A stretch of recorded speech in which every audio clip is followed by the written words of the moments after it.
बिहार एकमात्र ऐसा राज्य है जिसकी चर्चा इन दिनों कुछ राजनीतिक मुद्दों को लेकर ज्यादा ही हो रही है। और हो भी क्यों ना, क्योंकि बिहार में इस साल के अंत में चुनाव जो होने हैं, तभी तो कभी आरजेडी और जेडीयू के बीच वार पलटवार की स्थिति देखी जाती है, तो कभी बिहार में कोई आंदोलन जोर पकड़ लेता है, फिर चाहे वो बीपीएससी छात्रों का धरना प्रदर्शन हो या आरक्षण के मुद्दे पर संग्राम। ऐसे में इस बीच अब एक नया विवाद बिहार में तूल पकड़ रहा है। बिहार में वक्फ से जुड़े नए कानून को लेकर सियासी खींचतान देखने को मिल रही है। ये सियासी खींचतान वक्फ संशोधन बिल के खिलाफ देखने को मिल रही है, जिसे संसद में पेश करने की तैयारी केंद्र सरकार जोर शोर से कर रही है। ऐसे में बड़े पैमाने पर देश भर में मुस्लिम संगठन इस बिल के विरोध में धरना प्रदर्शन कर रहे हैं। वहीं इसी के तहत आज यानी 26 मार्च को पटना में मुस्लिम पर्सनल लॉ बोर्ड ने धरना प्रदर्शन किया, जिसमें राष्ट्रीय जनता दल के नेता भी शामिल हुए। वहीं अन्य विपक्षी दल भी इस बिल के विरोध में केंद्र सरकार पर हमलावर हैं। ऐसे में क्या है ये पूरा मामला और क्यों वक्फ बिल पर पूरे देश में घमासान मच रहा है, इसके बारे में आपको विस्तार से बताते हैं। दरअसल केंद्र सरकार संसद के बजट सत्र में वक्फ संशोधन बिल लाने की तैयारी कर रही है, जिसके तहत आज यानी 26 मार्च को संसद भवन में सभी सांसदों की एक मीटिंग बुलाई गई थी। ये मीटिंग सुबह 9:30 बजे से 10:30 बजे तक चलनी थी। इस मीटिंग में वक्फ बोर्ड में संशोधन को लेकर चर्चा होनी थी, क्योंकि किसी भी बिल को सदन में पेश करने से पहले सांसदों के साथ मीटिंग की जाती है और उन्हें उस बिल के बारे में सारी जानकारी दी जाती है। हालांकि ये मीटिंग आज नहीं हो पाई, इसे रद्द कर दिया गया। वहीं इस बिल के खिलाफ बिहार के पटना में all India Muslim personal law board ने बिहार विधानसभा के बाहर धरना प्रदर्शन शुरू कर दिया। इस धरना प्रदर्शन में मुस्लिम संगठनों ने पटना के गर्दनी बाग में विरोध प्रदर्शन किया। वहीं इस धरना प्रदर्शन में 8 से अधिक मुस्लिम संगठनों सहित राष्ट्रीय जनता दल ने भी भाग लिया। इसके अलावा कई राज्यों से मुस्लिम नेता ने भी इस विरोध प्रदर्शन में पहुंचे। सभी ने इस वक्फ बिल को बहिष्कार करने की और इस बिल के खिलाफ देशव्यापी आंदोलन करने की चेतावनी दी। वहीं इस आंदोलन में पहुंचे आरजेडी मुखिया लालू प्रसाद यादव और तेजस्वी यादव ने इस आंदोलन का समर्थन करते हुए अपनी बात भी रखी। मंच से बोलते हुए तेजस्वी यादव ने कहा कि ये बिल असंवैधानिक है, हम आखिरी दम तक इस बिल का विरोध करेंगे। आरजेडी हमेशा मुसलमानों के साथ खड़ा रहा है, इसी तरह वक्फ बिल के खिलाफ भी हम साथ खड़े रहेंगे, साथ रहेंगे तो इंशाअल्लाह जीतेंगे। जो बिल लाया गया है इसके विरोध में आप सब लोगों का महाजुटान हुआ है।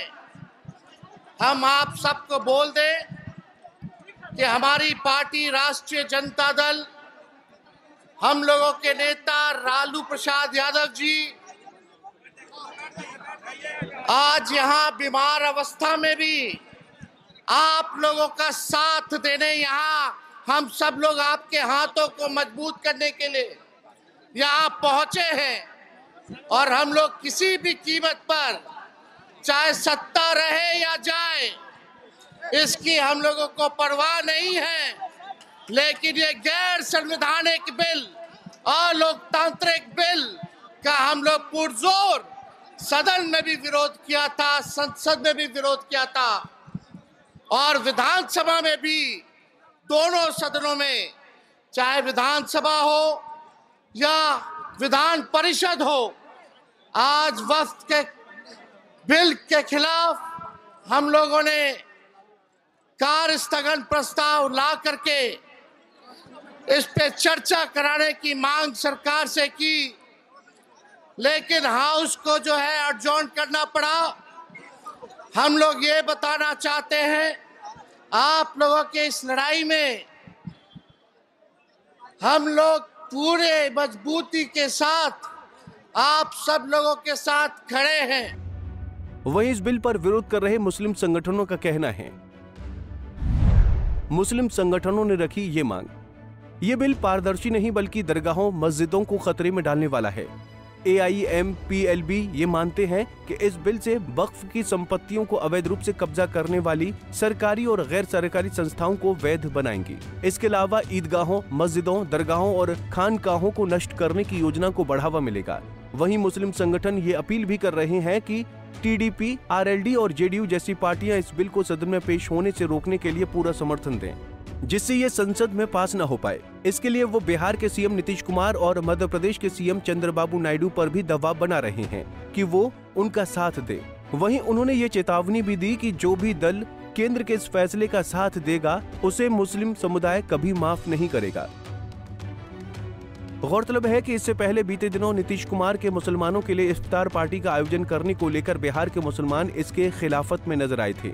इसका विरोध करने के पीछे का कारण ये था कि उन्होंने वक्फ संशोधन बिल 2024 का समर्थन किया था, इसलिए उनकी इफ्तार पार्टी का बॉयकॉट किया गया था। बहरहाल वक्फ बिल ने बिहार की राजनीति को गर्मा दिया है। वहीं मुसलमान वक्फ बिल पर केंद्र सरकार का लगातार विरोध कर रहे हैं। दूसरी ओर वक्फ बिल पास होने के लिए लगभग तैयार है। ऐसे में हो सकता है कि आगामी चुनाव में राजनीतिक लाभ के लिए नीतीश इस बिल से अपने हाथ पीछे खींच लें। ऐसे में ये देखना दिलचस्प होगा कि सरकार इस विवाद को कैसे संभालती है और अगर नीतीश इस विधेयक के खिलाफ हो जाते हैं तो बिहार की राजनीति में कैसा उतार चढ़ाव देखने को मिलेगा। Bureau report, Punjab Kesari TV. हमसे जुड़े रहने के लिए हमारे YouTube चैनल को सब्सक्राइब करें और नई वीडियो की नोटिफिकेशन के लिए बेल आइकॉन को दबाएं